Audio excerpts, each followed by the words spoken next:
Hey y'all, hey, we are back for another review of Sisters. We're on season 7, episode 18, entitled Where Do Broken Hearts Go? Andy appears to be all shaken up at the office from her prior run-in with Gary and all the threats that he was handing out related to Penelope and Jordan and everybody that she could even think about caring about. And then Penelope calls her soon after her little meltdown and tells her, hey, I got a burner phone and Agent Watts told me that it was okay to call you. Just kind of commiserating on being ready and happy and willing to testify against Gary to get him out of their lives once and for all. However, we know Andy is now in turmoil because she couldn't shut the hell up long enough for the information to settle in. And now Gary has caught wind of everything that they're planning. So she's reluctant to kind of participate in the conversation, but she has to put on that she's still in the same space that she was in the day prior. Okay, Karen tells her mama that her liability insurance had lapsed, and it is essentially just fallout from Pam building her rags to riches empire on her back, on her card, while Karen is left to struggle with the fallout. Her mom tells her, like, hey, you need to tell Pam how you feel about the situation so you won't keep building up resentment about it.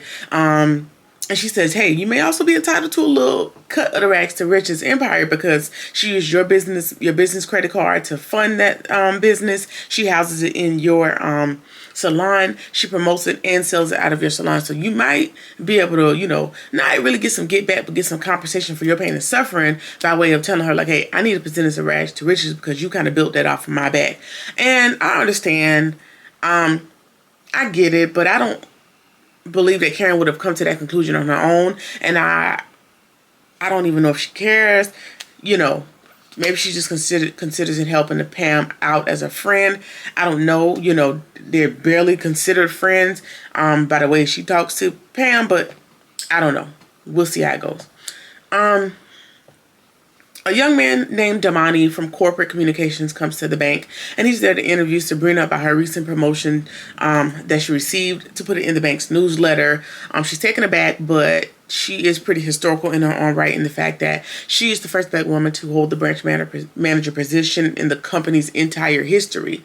And she is quite the survivor. And we know that that's by way of beating this case that she had nothing to do with and all that good stuff. And he invites her to dinner to complete the interview. And so we'll see that take place later on in the episode. All right. Miss Major / Tiffany, Tony's ex-wife, she barges into Danny's apartment and she pulls out a vape pen. And it turns out while the daughter was at Danny's apartment stealing the handcuffs, she also stole a vape pen. And her mom found it in her book bag, and thank God she found it before the child took it to school. Either way, the daughter took it and the mom found it, and she is just pissed at Danny for not paying attention while she was watching them. And then Miss Major decides she's not convinced that Danny is a good influence on the kids. And Danny's like, girl, let's just cut the crap. You want to discredit me so you can get back in good with Tony. It's not going to be that easy to run me off. I'm here for the long haul, so you should just settle down. And she was like, listen, you're trying to come between me and Tony. And she reminds her, like, yeah, possibly. We were married for 11 years. And she was like, and Daddy reminds her, yeah, y'all were together for 11 years, but you're also currently divorced. So what else is next? And Tiffany tells her, like, hey, y'all not going to make it. My plan is to basically poison Tony against you because I know that Tony loves his kids more than his own, than his life itself. And so I'm going to use the love for his kids to kind of, portray the picture that you're not good to be around and all that good stuff. And so she feels like she has the one up on Danny. And it looks like your girl Danny might be a little bit shaken in this scene. And all I could really come to the conclusion of is just be careful dating somebody with kids because this could very well be your future, having to fight against that person low key, even though something else is being portrayed to the parent.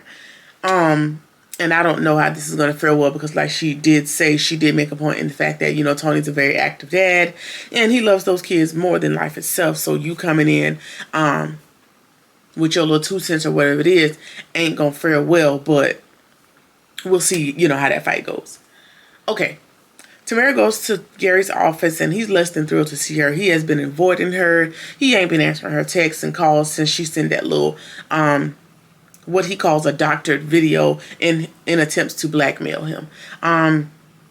he's not moved by the threats, like I said, and then she brings up the fact that there's an FBI investigation, and she could use it that to prove that he does get a little handsy, he gets a little rough with women, which could further prove, the claims against Penelope and everything else. So she's trying to threaten FBI with it. And she tells him, you want me to be quiet, you need to put $250,000 in my account, or we got a problem. And he's not buying the threat or whatever. And she tries to hit him, and then they end up kissing. And it just really pissed me off, because in what world does that really work?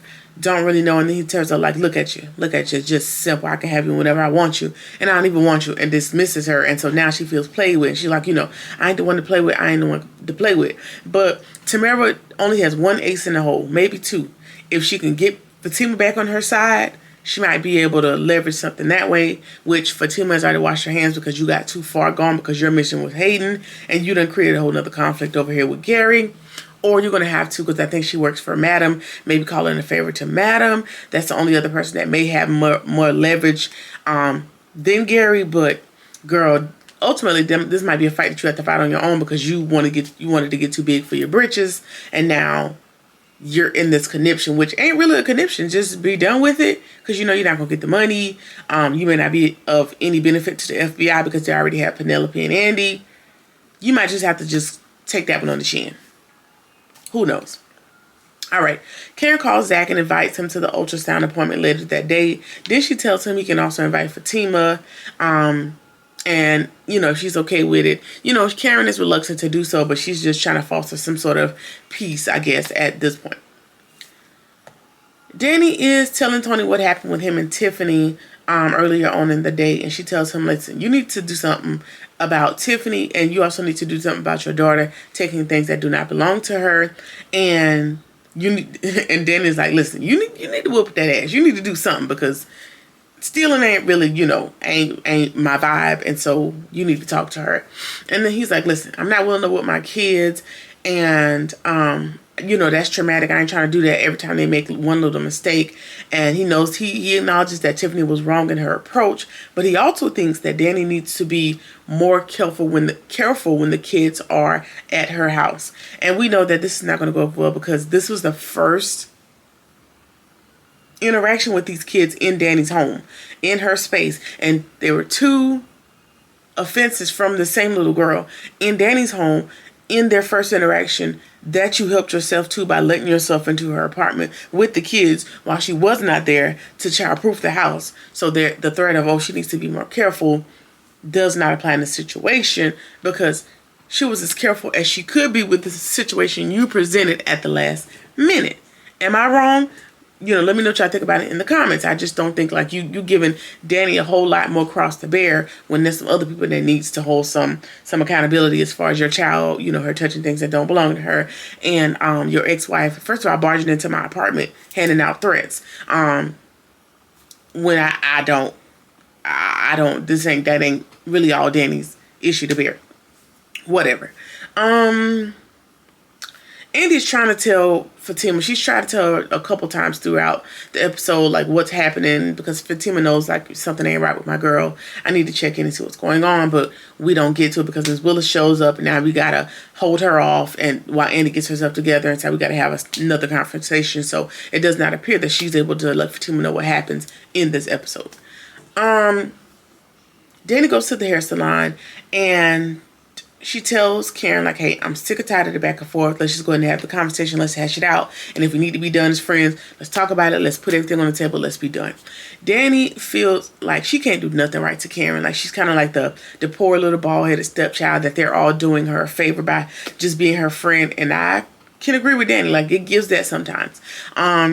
And then Karen thinks that Danny ain't loyal because she always sides with everybody else by way of being Zach's friend, by being Fatima's friend. And then Danny tells her, like, listen, she does have resentment against Karen because she constantly belittles her, and she constantly throws her accolades up, and they constantly treat her as if she's just the derelict, the degenerate friend that just happened to have lucked up and, found herself in friendship with the likes of her and Andy and Sabrina, and that is how she's always felt since college, and now she's just voicing that.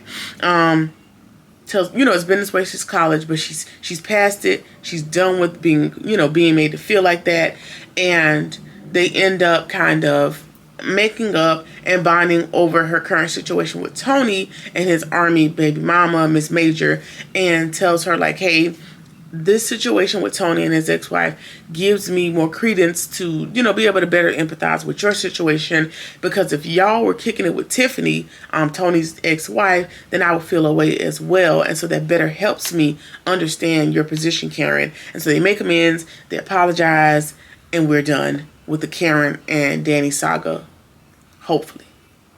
Because there's no real issue, because you feel like Danny doesn't have your side, when you also in this scene commend her on being able to exist in these different relationships without it conflicting. So no real issue. Okay. Zach is desperately trying to find somebody to babysit, baby Michael, so he can go to this appointment with Karen. And then Daisha shows up. Now, if you're not familiar with Daisha, Daisha's the little, I'm going to use hood rat for lack of a better term. She's the little, degenerate person that he's renting out the other half of his townhouse, condo, whatever it is, over. And she's been hitting on Zach very heavily in the Fatima series. Fatima doesn't like her at all, not in the least. And so she showed up to pay her rent check, and he sees this as a great opportunity for her to babysit Michael, for him to go to this doctor's appointment. For me, sir, you should have just gave that baby that iPad, and sat him in the corner until the appointment was over, because the appointment wasn't it's just an appointment, a standard appointment. Now, I've never been nobody's pregnant to know, but it shouldn't be that long where you needed to get a full-on babysitter for Michael, because you're not always going to have a babysitter, and you're going to need to adjust to him being present in these situations. So, whatever. Either way, Miss Willis seems to be in a good mood as she's at the office, and she gives Hayden the task, so we seeing where the co-counsel is kind of skewing to Hayden's side, because he is putting down whatever it is that he's putting down on Miss Willis. And so she gives Hayden the task to find evidence that her husband was unfaithful, because if she does that, that will sum everything up. That will void the prenup and the postnuptial agreements that they've signed, and we'll be good. She'll be able to send him packing with nothing more than what he came with. Then Pam shows up, and Pam is being her eccentric self, like, hey, handing out free products, handing out her free samples at the recommendation of Trey, so she can, glean some more customer base. And she's like, oh my God, is that Miss Willis, like my shero, blah, blah, blah, like being her extra self. And Miss Willis likes her. She likes her personality. And so, yeah, so they skip off into the sunset to the elevator to leave Andy and Hayden to figure out what they're going to do, even though Hayden still thinks like, I am the one that's going to find this information and, keep being in Miss Willis's good graces, which, okay, fine, whatever. Here we are, and this is what we're dealing with. Don't know how that's really going to work out, but we'll see how it plays out in the series. Okay, Fatima shows up early. She's home early, and Deja is in the house preparing dinner or whatever she's doing for baby Michael. And child, Deja is deathly afraid of Fatima, and she is frozen. She don't know what to do, and Fatima doesn't hit her or does anything like that. She just immediately gives her the boot out of the house and tells her like, you don't even ever have to worry about babysitting this child again. Go ahead and head out before she get there. And she's like, all right, boom. Then Zach gets home and realizes like, oh, Fatima beat me home. Deja's gone. I'm in the doghouse. And she claims that she ain't mad, but of course she damn near chokes him out and asks him like, why didn't you I see you figured out like I told you to do early in the episode, but this wasn't the solution that I would have come to. And she's really, the real issue is she presumed that he was going to call Angela instead of Deja. Now, while Fatima is my good girlfriend and I'm with her on most things, you had other things going on. You told him, hey, you figured out, I don't have time to figure it out right now. He literally figured out a solution. Now it is somebody that's willing to bend over backwards, quite literally, for him, and has been giving him sexual energy for quite some time. However, he figured it out. Didn't do anything inappropriate. He figured it out. It seems like Deja may be adhering to his boundaries, and so he came to a conclusion. Now, the conclusion wasn't one that you wanted, by way of him calling your homegirl Angela, but he figured it out. So, hell, let him figure it out until we have an issue. That's my conclusion. Okay. Sabrina's at her dinner/interview with Mr. Damon, whatever his name is. And she mentions, we're on the record now. We have an interview for the newsletter or whatever. She mentions the robbery and the false allegations because he's giving her accolades as being a survivor. She was like, oh yeah, do you mean the robbery, the false allegations? But he says, that's not really something that they want to highlight in the newsletter. And she's like, yeah, of course y'all don't. Like, y'all don't want to soil the name of the company because remember, she was fired or, put on unpaid leave, whatever it was, until we could sum that thing up. Either way, we're going to pivot to more personal stuff, and he asks her about kids, and we get a little moment where he tells her, like, he also wants kids, so he admires somebody that desires them, and so they have that in common. So we see where this is going, right? All right, he's intrigued about her planning her life under her own terms by way of being in the fertility treatments, and then Rich shows up, and of course he's jealous because Damani is there, and he assumes that this is a date as opposed to an interview, and he ends up basically with egg on his face because this is clearly an interview, low threat, this is a neutral, there's nothing that's really happening here, and then he gives them accolades, hey, I'm so glad that you guys are embarking on this